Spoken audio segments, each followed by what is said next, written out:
नमस्कार, मैं हूं राज और आप देख रहे हैं प्योर पॉलिटिक्स। भारत में मुस्लिम तुष्टीकरण की राजनीति को एक बहुत बड़ा झटका लगा है। सेकुलरिज्म के नाम पर मुसलमानों का तुष्टीकरण करके उन्हें एक वोट बैंक की तरह इस्तेमाल करने वाली कांग्रेस और इंडी अलायंस के उसकी सहयोगी पार्टियों की बहुत बड़ी हार हुई है। जी हाँ, मैं बात कर रहा हूं वक्फ संशोधन बिल की, जिसे संसद के दोनों सदनों ने बहुमत से पारित कर दिया है। मुस्लिम तुष्टीकरण को अपनी राजनीति का धुरी बनाने वाली इन पार्टियों ने संसद में हो हल्ला तो बहुत मचाया, कुतर्क भी बहुत सारे दिए, सरकार को धमकी देने की भी कोशिश की, लेकिन नरेंद्र मोदी सरकार ने इस संशोधन बिल को संसद में बड़ी ही आसानी से पारित करवा लिया। इस संशोधन बिल के पास होने से वक्फ एक्ट में 1995 के संशोधनों की वजह से जिस तरह से जमीन हथियाने की जो खुली छूट मिल गई थी, और सिर्फ छूट ही नहीं मिली थी बल्कि जिस तरह से उसे बेलगाम कर दिया गया था, कोई रोक टोक नहीं था, जिस जमीन पर हाथ रख दिया वो उनका हो गया।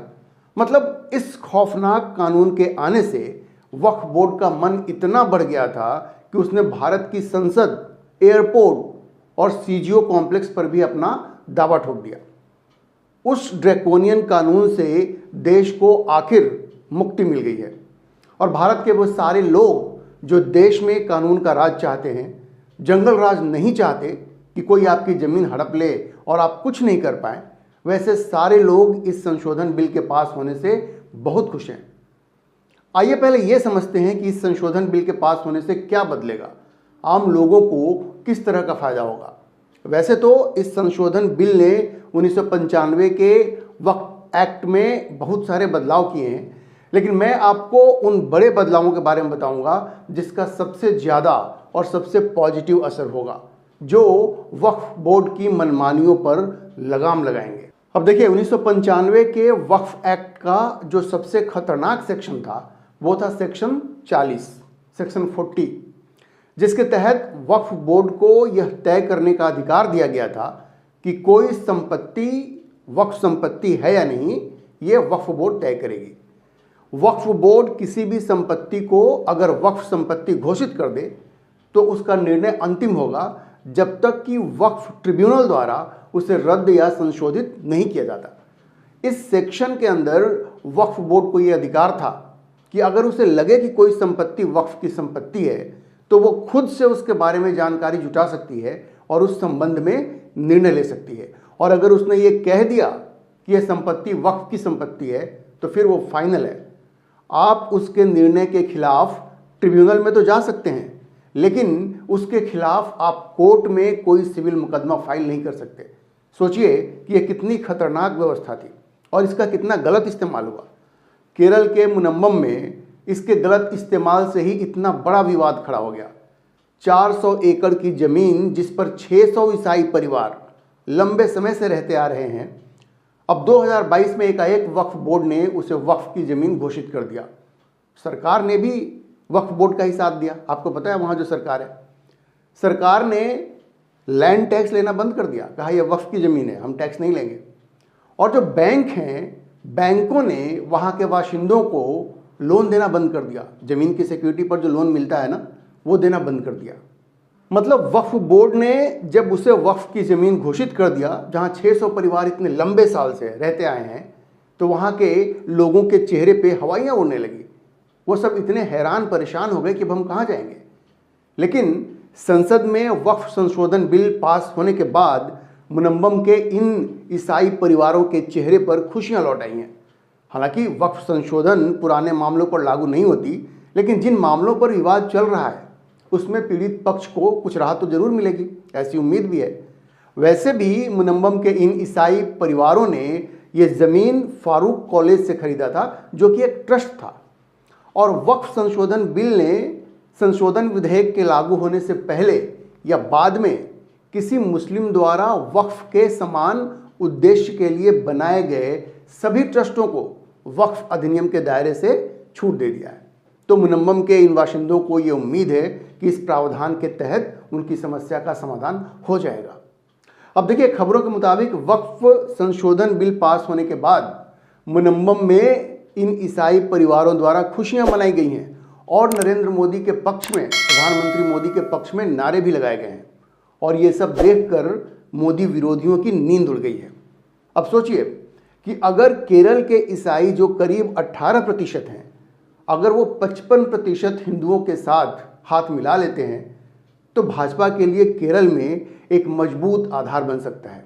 हिंदुओं और ईसाइयों की जनसंख्या अगर केरल में मिला दें तो वो मिलकर 73% हो जाते हैं, मुस्लिम लगभग 26% हैं। तो ये सब कुछ अभी हो जाएगा, इसकी तो कोई संभावना नहीं है। लेकिन जिस तरह से केरल, खासकर मुनम्बम के ईसाई परिवारों ने मोदी के पक्ष में नारे लगाए हैं, उसे देखकर ये तो कहा ही जा सकता है कि इस दिशा में एक छोटी सी ही सही लेकिन शुरुआत हो चुकी है। जी, पहल हो चुकी है। अच्छा, इसी तरह से तमिलनाडु के तिरुचेंथुरई गांव की लगभग 480 एकड़ जमीन को वक्फ बोर्ड ने वक्फ की संपत्ति घोषित कर दिया था। और आपको पता है, वहां के बाशिंदों को इसका इल्म ही नहीं था, उनको मालूम ही नहीं था। यह वक्फ बोर्ड ने खुद से मनमानी करते हुए उसको घोषित कर दिया कि वक्फ की संपत्ति है। वो तो जब वहाँ के एक किसान ने अपनी बेटी की शादी के लिए ज़मीन बेचने की प्रक्रिया शुरू की, आमतौर पर गाँव में होता है, बेटियों की शादी के लिए लोगों को ज़मीन कई बार बेचना पड़ जाता है। तो एक ऐसे ही किसान जब अपनी ज़मीन बेचने की प्रक्रिया शुरू कर रहे थे, जब अधिकारियों के पास गए तो उन्होंने कहा, यार ये ज़मीन तो वक्फ की है, तुम तो नहीं बेच सकते, जा करके वहाँ से एनओसी तुम लेकर के आओ। अच्छा, इतना ही नहीं, वहाँ पर एक 1500 साल पुराना मंदिर भी था, उसको भी वक्फ बोर्ड ने वक्फ की संपत्ति घोषित कर दिया, जबकि इस्लाम के दुनिया में आने से कई साल पहले वो मंदिर बना था। अच्छा, बाद में जब वहाँ बहुत बवाल हुआ तब जाके वहाँ के निवासियों को उनकी ज़मीन का मालिकाना हक लौटाया गया। सोचिए वक्फ बोर्ड किस तरह की मनमानियाँ करता रहा है इस देश में। अब मैंने आपको केरल और तमिलनाडु के ये जो 2 उदाहरण दिए, ऐसे बहुत सारे उदाहरण हैं जहां वक्फ बोर्ड ने खुलकर मनमानियां की और ज़मीन हड़पने की कोशिश की। कई जगह वो सफल भी हुए। बहुत सारे मामले अभी अदालतों में लंबित हैं। लेकिन नए संशोधनों के बाद वक्फ बोर्ड के पास अब ये अधिकार नहीं होगा और इस सेक्शन 40 के हटाने से, जिसे हटा दिया गया है, नए जो संशोधन हुआ है उसमें इस सेक्शन 40 को हटा दिया गया है, सेक्शन 40 को हटा दिया गया है। तो इस सेक्शन 40 के हटाने से मुसलमानों को वोट बैंक समझने वाली पार्टियों को जैसे मिर्ची लग गई है। ऐसी ही एक पार्टी है तृणमूल कांग्रेस। तो लोकसभा में बोलते हुए तृणमूल कांग्रेस के नेता कल्याण बनर्जी ने कहा कि यदि धारा 40 में संशोधन किया गया और धारा 40 को हटा दिया गया तो वक्फ बोर्ड एक दंतहीन गुड़िया, डॉल, केवल डॉल बनकर रह जाएगा, टीथलेस डॉल, ये कहा कल्याण बनर्जी ने। और ये भी कह दिया कि यदि धारा 40 नहीं होगी तो वक्फ बोर्ड को बनाए रखने की कोई आवश्यकता नहीं है। सोचिए इनको कितनी तकलीफ हुई है।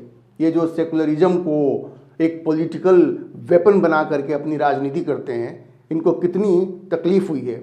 जो मुस्लिम तुष्टीकरण करके चुनाव जीतने में यकीन रखते हैं, इनको कितनी तकलीफ हुई है आप समझ सकते हैं। वैसे इसका मतलब बहुत साफ है कि तीर बिल्कुल निशाने पर लगा है। यह जो वक्फ बोर्ड में संशोधन किया गया है मोदी सरकार द्वारा, ये तीर बिल्कुल निशाने पर लगा है। अच्छा देखिए, ये तो हो गया सेक्शन 40 जिसे नए संशोधन के बाद हटा दिया गया है। दूसरी चीज जिससे मुक्ति मिली है वो है वक्फ बाय यूजर, मतलब जिस जमीन के मालिकाना हक को प्रमाणित करने के लिए आपके पास कोई कागजात नहीं है, उससे भी वक्फ घोषित कर दिया जाता था पुराने कानून के तहत। लेकिन अब ये संभव नहीं है क्योंकि इसको खत्म कर दिया गया है। अब इसको ऐसे समझिए कि कोई ज़मीन खाली है, आपकी है या सरकार की है, किसी की भी है, और वहाँ पे कुछ लोग आकर के नमाज पढ़ना शुरू कर देते हैं, कोई धार्मिक कार्य शुरू कर देते हैं। वहाँ पे धीरे धीरे पहले 5 आते हैं, फिर 10 आते हैं, फिर 15 आते हैं, और कुछ समय बाद वो कहते हैं जी यहाँ तुम नमाज अदा करते हैं, यहाँ अपने धार्मिक कार्य करते हैं, इसलिए ये होगी वक्फ की संपत्ति।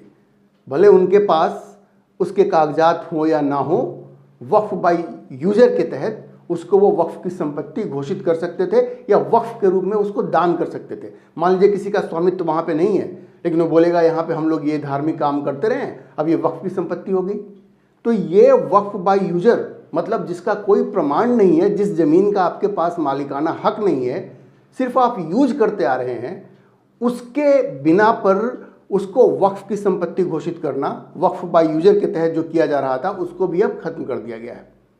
मतलब अब आप उस जमीन को वक्फ कर सकते हैं, सिर्फ उसी जमीन को जो आपकी हो, जिसका मालिकाना हक आपके पास हो, जिसके कागजात हो आपके पास। आप कोई ज़मीन अवैध तरीके से इस्तेमाल कर रहे हैं तो उसे आप वक्फ नहीं कर सकते। तो ये भी पुराने वक्फ एक्ट की बहुत बड़ी खामी थी, जिसका उपयोग भूमाफियाओं ने ज़मीन हड़पने के लिए की, लेकिन अब वो ऐसा नहीं कर पाएंगे। अच्छा, तीसरी चीज़ वो है जिसकी चर्चा मैंने पहले भी की है। अब कोई भी व्यक्ति संपत्ति के वक्फ घोषित होने के 90 दिनों के भीतर हाईकोर्ट में अपील कर सकता है। इससे पहले वक्फ ट्रिब्यूनल के फैसलों को रेयर और स्पेशल प्रावधानों के तहत उच्च न्यायालय में चुनौती दी जा सकती थी, लेकिन आप कोई सिविल सूट फाइल नहीं कर सकते थे। जब लोकसभा में यह बहस चल रही थी तो कांग्रेस के गौरव गोगोई ने कहा कि हाई कोर्ट जाने का ऑप्शन पुराने एक्ट में भी था, इसलिए इतने सारे मुकदमे अभी चल रहे हैं। लेकिन गृह मंत्री अमित शाह जो वहां मौजूद थे, उन्होंने उनको करेक्ट करते हुए कहा कि सिविल मुकदमे उच्च न्यायालय में नहीं जाते, आप रिट के प्रावधानों का उपयोग करके उच्च न्यायालय का दरवाजा खटखटा सकते हैं। लेकिन उन्होंने याद दिलाया कि जब सिविल मुकदमे होते हैं तो उसमें जो मूल मालिक होता है उसको ज़्यादा सुरक्षा दी जाती है, और कांग्रेस ने पुराने एक्ट में सिविल मुकदमों को खत्म कर दिया था, ऑप्शन ही खत्म कर दिया था, और रिट का अधिकार क्षेत्र सीमित होता है। तो अमित शाह ने कहा कि कांग्रेस ने ये सब वोट बैंक की राजनीति के लिए किया था। अब अगर ऐसा होता है, आपकी ज़मीन वक्फ की संपत्ति घोषित कर दी जाती है, तो आपके पास अधिकार है, आप सिविल सूट फाइल कर सकते हैं। तो ये एक बहुत बड़ा बदलाव है जो इस संशोधन में किया गया है। तो आप देखिए कि इस संशोधन में ये 3 प्रमुख बदलाव हैं। सेक्शन 40 का हटना, वक्फ बाय यूजर का हटना, और ट्रिब्यूनल के फैसले के खिलाफ सिविल मुकदमा फाइल करने का ऑप्शन होना। इसके बाद वक्फ बोर्ड की मनमानी नहीं चल पाएगी। इसीलिए मोदी सरकार के इस प्रयास की पूरे देश में सराहना हो रही है। मुसलमानों का गरीब तबका भी खुश है, क्योंकि उनको तो इन सबों से दूर रखा गया था, उनका रिप्रेजेंटेशन कहीं था ही नहीं, न वक्फ बोर्ड में था, न वक्फ काउंसिल में था।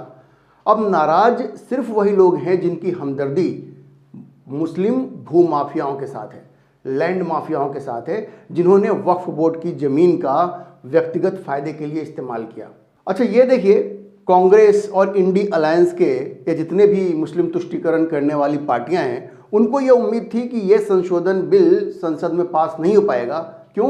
क्योंकि उनको लगता था कि भाजपा के जो अलाइज हैं, जो अपने आप को सेकुलर कहते हैं, जैसे तेलुगु देशम पार्टी हो गई या जनता दल यूनाइटेड हो गई, तो ये दोनों पार्टियां जो हैं, इनको भड़काने का इन लोगों ने काफ़ी काम किया। इनको लगा कि जब इनको भड़काएंगे कि तुम्हें मुस्लिम वोट नहीं मिलेगा अगर तुमने इस एक्ट का समर्थन किया, तो ये सोच करके उन लोगों ने पहले तो इन दोनों को काफ़ी भड़काया, तेलुगु देशम पार्टी को, जनता दल यूनाइटेड को। लेकिन आप ये समझिए कि ये दोनों पार्टियां मजबूती से मोदी सरकार के साथ खड़ी रहीं। हाँ, जब जेपीसी बनी थी तो इन दोनों पार्टियों ने अपने अपने सुझाव दिए थे, जिसको कि सरकार ने स्वीकार कर लिया था, जेपीसी ने स्वीकार कर लिया था। ये बड़ा स्मार्ट मूव था। जैसे तेलुगु देशम पार्टी और जनता दल यूनाइटेड ने कहा कि इस संशोधन के बाद जो स्वरूप आएगा उसको रेट्रोस्पेक्टिव इफेक्ट से लागू नहीं होना चाहिए, मतलब पुराने जो मामले फाइनल हो गए हैं उसको नहीं खोलना है। हाँ, जिसमें विवाद चल रहा है वो तो ठीक है, उसको देखा जाएगा, लेकिन जो चीज़ें पहले तय हो चुकी हैं उनको फिर से ओपन नहीं करना, मतलब रेट्रोस्पेक्टिव इफेक्ट इसका नहीं होगा। सरकार ने इस बात को मान लिया कि जो पुरानी चीज़ें जो सेटल हो गई हैं उसको फिर से नहीं खोला जाएगा। तो इस शर्त पे तेलुगु देशम और जनता दल यूनाइटेड दोनों राजी हो गई और दोनों ने बिल का समर्थन किया। तो कांग्रेस और इंडी अलायंस के जो दूसरी पार्टियां थीं, जो इन दोनों पार्टियों को धमका रही थीं कि अगर तुमने इस संशोधन बिल का समर्थन किया तो मुस्लिम वोट तुमसे दूर हो जाएगा, तुम्हें वोट नहीं देगा, तो ये दोनों पार्टियां उनके दबाव में नहीं आई और नरेंद्र मोदी सरकार के साथ मजबूती से खड़ी रही। तो ये जिस तरह से अलायंस को नरेंद्र मोदी ने मैनेज किया है, अमित शाह ने मैनेज किया है, वो भी अपने आप में एक बहुत बड़ी बात है।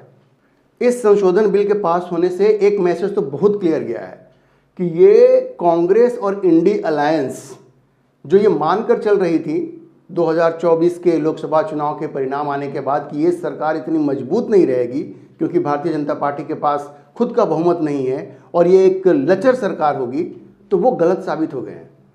गलत साबित हो गए हैं क्योंकि 240 सीट आने के बाद भी, स्पष्ट बहुमत नहीं होने के बाद भी, वक्फ बिल जैसा बिल जो है, वक्फ संशोधन बिल जो है, नरेंद्र मोदी सरकार ने संसद में पारित करवा लिया इतनी आसानी के साथ, तो इससे तो बड़ा स्पष्ट है कि गठबंधन बिल्कुल मजबूत है, एनडीए गठबंधन बिल्कुल मजबूत है। और चाहे कांग्रेस या इंडी अलायंस चाहे जितनी भी कोशिश कर ले, गठबंधन पे कोई आंच आने वाला नहीं है।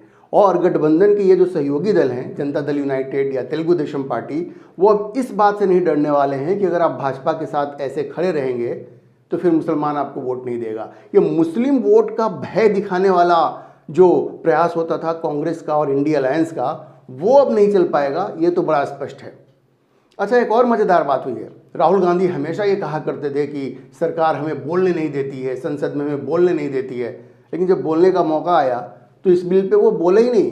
राहुल गांधी इस बिल पर संसद में बोले ही नहीं, लोकसभा में वो बोले ही नहीं। तो सोच लीजिए, ये सिर्फ दिखावा करते हैं कि सरकार उनको बोलने नहीं देती। भाई, इस बिल पे आपके इतने सारे सदस्यों ने बोला, आपने क्यों नहीं बोला? आपको बोलना चाहिए था, लेकिन राहुल गांधी ने नहीं बोला। तो आप सोचिए, ये जो भी आरोप राहुल गांधी लगाते हैं वो बिल्कुल बेबुनियाद होते हैं। वो जानबूझ के कंट्रोवर्सी क्रिएट करते हैं। जहां उनको बोलने का मौका था, अपनी बात रखने का मौका था, वहां पे तो बोले ही नहीं। अच्छा, ये खतरनाक बात यह है कि जिस तरह से कुछ पॉलिटिकल पार्टीज ने ये कहा है कि इस बिल के पास होने के बाद उस तरह का आंदोलन किया जाएगा जैसे सीएए के मुद्दे पे किया गया, तो ये बड़ी खतरनाक चीज़ है, बड़ी ही खतरनाक चीज़ है। इन लोगों ने पहले भी लोगों को डराया था, जब ट्रिपल तलाक वाला बिल जब पास हुआ था कि मुसलमानों के हक छीन लिए जाएंगे, मुसलमानों को जेल में डाल दिया जाएगा। और सीएए के वक्त में कहा कि इसके लागू होने के बाद मुसलमानों की नागरिकता छीन ली जाएगी। जिस तरह से उनको डराया गया, आपने देखा कुछ नहीं हुआ। ट्रिपल तलाक के बाद कितने लोगों को जेल में डाला गया है बेवजह? किसकी नागरिकता गई है? कौन से मुसलमान की नागरिकता गई है सीएए लागू होने के बाद? तो ये आप सबने देखा, ये सब इन लोगों ने डराने की कोशिश की। और इस बार वो ये धमकी दे रहे हैं, कुछ पार्टियां हैं, कुछ लोग हैं जो धमकी दे रहे हैं कि इस संशोधन बिल के पास होने के बाद अब वो इस लड़ाई को सड़क पे ले जाएंगे और वैसा प्रदर्शन करेंगे जैसे सीएए के टाइम में हुआ या किसानों ने जो आंदोलन किया। लेकिन नरेंद्र मोदी की सरकार इस बार बिल्कुल अलर्ट है, और अगर ऐसी हिमाकत किसी ने की तो मैं आपको बता सकता हूं कि इस बार मोदी सरकार इसको बर्दाश्त करने वाली नहीं है, क्योंकि ये काठ की हांडी बार बार नहीं चढ़ती। संसद में कोई बिल पास हुआ है और आप इसके खिलाफ आप सड़क पे बैठ जाएंगे तो क्या फैसले सड़क पे होंगे? भाई, आप लोगों ने पूरी बहस हुई, आपको जिन पार्टियों को आपने सपोर्ट किया उन लोगों ने अपनी बात रखी, संसद में बहुमत से फैसला होता है और बहुमत से फैसला हुआ तो अब इसके खिलाफ हम फिर से सीएए जैसा आंदोलन करेंगे, किसान आंदोलन जैसा एक दूसरा आंदोलन शुरू करेंगे। ये बहुत ही गलत दिशा में जाने की बात हो रही है और मुझे पूरा विश्वास है कि सरकार ऐसे लोगों के साथ, ऐसे तत्वों के साथ सख्ती से निपटेगी। अब एक बात मैं आपको असदुद्दीन ओवैसी के बारे में बता दूं, ये महोदय हमेशा लोकतंत्र, संविधान की बात करते हैं, लेकिन इन्होंने सीएए का बिल भी फाड़ा था संसद में और इस बार वक्फ संशोधन बिल को भी इन्होंने संसद में फाड़ा था। सोचिए, संसद में किसी बिल की कॉपी को फाड़ना, ये संविधान का अपमान है, ये संसद का अपमान है, ये लोकतंत्र का अपमान है। और किस मुंह से ओवैसी जैसे लोग लोकतंत्र की बात करते हैं और संविधान की बात करते हैं और वो खुलेआम संसद में बिल को फाड़ने जैसा काम करते हैं। मतलब आप लोकतंत्र में भरोसा नहीं रखते, आप बहुमत के फैसले में आपका कोई यकीन नहीं है, तो फिर लोकतंत्र का मतलब क्या होता है? जब बहुमत ये कह रहा है कि ये कानून हम पास करेंगे और आप इतने फ्रस्ट्रेट हो जाते हैं कि आप उसकी कॉपी को संसद में फाड़ते हैं, तो आप तो कायर हैं और आप लोकतंत्र में भरोसा नहीं रखते। तो ये इस बार ओवैसी ने फिर से दिखाया कि उनका लोकतंत्र में कोई भरोसा नहीं है, उनका संसद की जो प्रणाली है, संसदीय प्रणाली में उनका कोई भरोसा नहीं है। ये बिल फाड़ करके उन्होंने एक बार फिर से साबित किया। एक बात अच्छी जरूर हुई कि बहस के दौरान एक जो सदस्य थे उन्होंने कहा कि इस संशोधन बिल को मुस्लिम समाज, अल्पसंख्यक समाज स्वीकार नहीं करेगा। तो गृह मंत्री अमित शाह वहाँ मौजूद थे, वो गुस्से में आ गया। उन्होंने कहा, क्या बात करते हो? जो कानून संसद पास कर रही है उसको देश में हर किसी को मानना पड़ेगा, चाहे वो मेजॉरिटी हो या माइनॉरिटी हो। ये सब धमकी मत दिया करो। अमित शाह ने बहुत गुस्से में संसद में इस बात को कहा और ये बहुत अच्छा किया उन्होंने, क्योंकि मैसेज बिल्कुल सही जगह पहुंच गया। संसद का बनाया हुआ कानून है और अल्पसंख्यक इसको नहीं मानेंगे, मुसलमान इसको नहीं मानेंगे। क्यों नहीं मानेंगे भाई? जब आप कहते हो कि हम इस देश के नागरिक हैं, बराबर के नागरिक हैं, और आप हैं, तो फिर संसद में जो कानून पास होता है वो तो आपको मानना पड़ेगा। आप बोलोगे, आप चेरी पिक करोगे, ये हम मानेंगे, ये हम नहीं मानेंगे, जो मुझे अच्छा लग रहा है उसको हम मानेंगे, जो अच्छा नहीं लग रहा है उसको हम नहीं मानेंगे। तो अमित शाह ने ऐसे लोगों को चेतावनी दी और कहा कि आपको मानना ही पड़ेगा।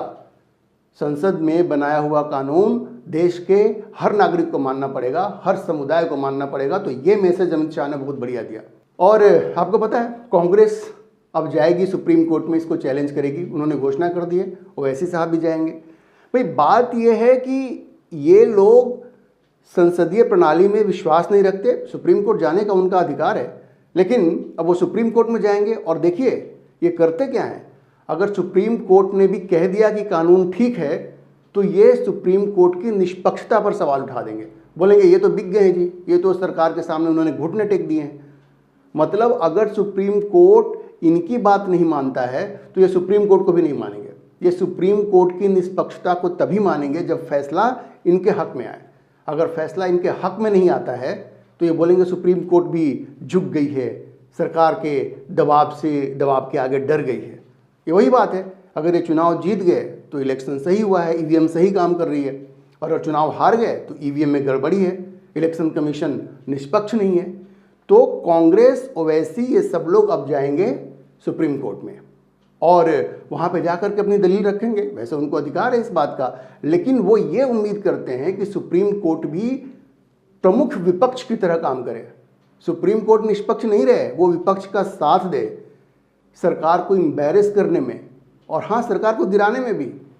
ये सुप्रीम कोर्ट का साथ चाहते हैं, ये इनकी मंशा होती है। वैसे सुप्रीम कोर्ट ये जाएं, लेकिन आप देखिएगा अगर फैसला उनके पक्ष में नहीं आया तो ये बोलेंगे कि सुप्रीम कोर्ट भी निष्पक्ष नहीं है, वो सरकार के दबाव में काम कर रही है। लेकिन देश की जनता सब कुछ देख रही है और इस संशोधन बिल के पास होने से पूरे देश में खुशी की लहर है, गरीब मुसलमानों में भी खुशी की लहर है, हर कोई खुश है। जैसा मैंने कहा आपको, जो भू माफिया हैं, जो लैंड माफिया के समर्थक हैं, जिनके मन में लैंड माफिया के प्रति सहानुभूति है, उनको ही थोड़ा दर्द है, थोड़ा क्या बहुत दर्द है उनको, लेकिन इन लोगों को तो दर्द होना ही चाहिए।